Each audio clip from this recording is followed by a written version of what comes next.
último bloco falamos das orientações gerais para a prova de sentença, para o seu treinamento e também da prova de sentença, como o que você deve desenvolver naquele dia, no dia D, na prova de sentença. Então, continuando aqui a nossa jornada rumo à sua aprovação, vamos falar agora da estrutura da sentença, como você vai estruturar a sua sentença, que certamente, quando você fizer a prova, vai ter lá a aprovação. Então vamos lá, pessoal? Então, requisitos estruturais da sentença, certo? Nós temos requisitos que são facultativos, certo? E requisitos que são essenciais da sentença.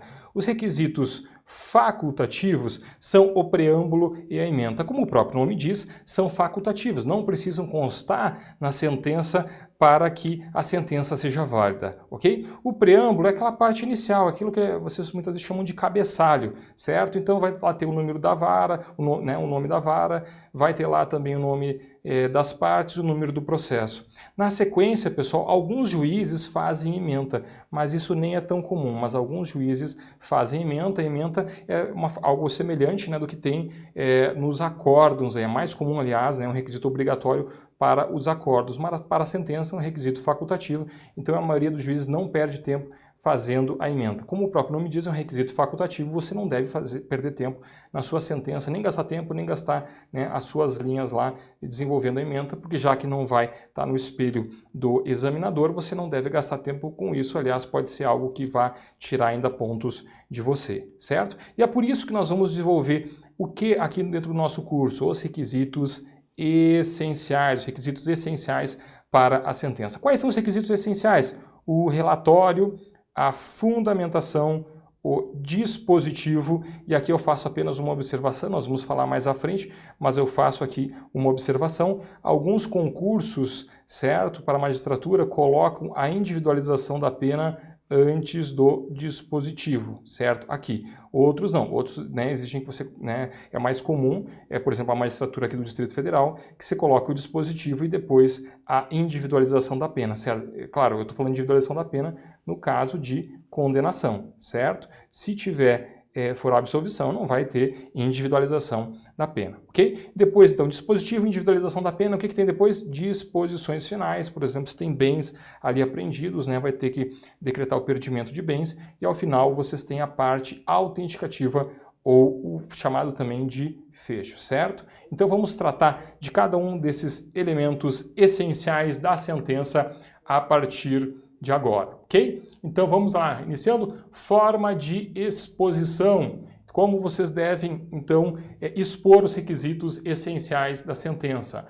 Pode ser em itens separados ou subentendidos em um só texto. Como assim em itens separados? É muito comum, pessoal, que alguns magistrados, para deixar uma sentença mais clara, mais fácil ali de analisar, separe em itens. Então vamos ver quais são esses itens. Então separa assim, 1, relatório, 2, fundamentação, 3, dispositivo, 4, individualização da pena, 5, disposições finais. Olhem que essa forma me parece uma forma mais estruturada, certo? É que eu utilizo inclusive nas minhas sentenças. Mas outros magistrados preferem desenvolver a sentença subentendida em um só texto. E como assim ela é subentendida? Observe, começa assim, trata-se de ação penal pública ajuizada pelo Ministério Público contra o réu fulano de tal, e lá continua. E determina o relatório dizendo assim, por exemplo, é o relatório ponto, decido ponto.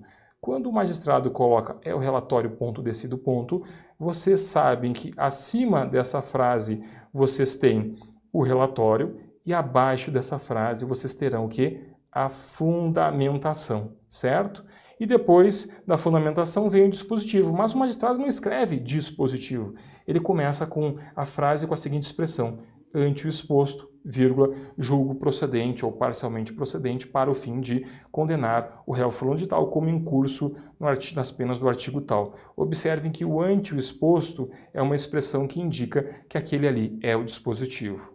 E na sequência vai ter a individualização da pena, para aqueles, naqueles tribunais que adotam a individualização da pena depois do dispositivo. Como é que inicia a individualização da pena? Então o magistrado coloca assim, passo a individualização da pena, certo? Então nesse momento você sabe que acima disso estava o dispositivo e que abaixo vai estar a individualização da pena, certo? Vão perguntar para mim, qual a forma que é a mais correta? Pessoal, não tem forma mais correta. As duas formas são amplamente aceitas, tá certo? Em concurso público, né? É questão de preferência, de gostar mais de uma ou de outra forma, certo?